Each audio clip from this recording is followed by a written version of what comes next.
The Postmistress is about three women whose lives come together in the fate of a letter. And one of the women, Frankie Bard, is a journalist who's reporting from the Blitz in London.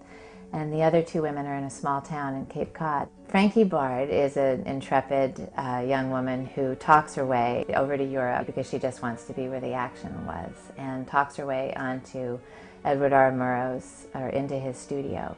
It's 1940, before the United States, has entered the war, but the war has been going on for 2 years in Europe.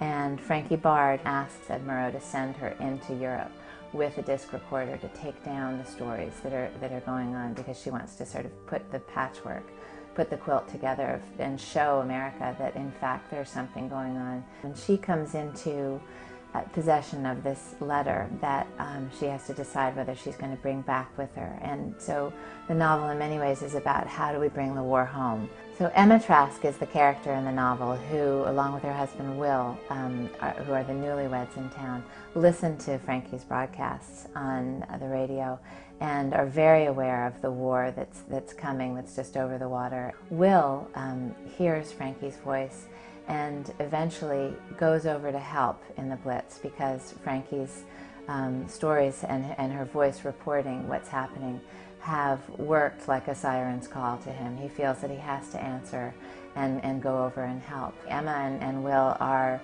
separated by the ocean, and they're brought together only by their letters, which they write daily back and forth. And Iris in the post office is the overseer between the letters between them back and forth. And then on the day that the letters stop, Iris has to decide what in fact she will do. Both she and Frankie Bard are the women who have stories that they can't tell or that they don't want to tell, even though each in their own way prides themselves on delivering news, getting the story, making sure that the truth continues. And so for each woman, they have to decide how to bear to Emma or give to Emma the news that something has happened and what it is.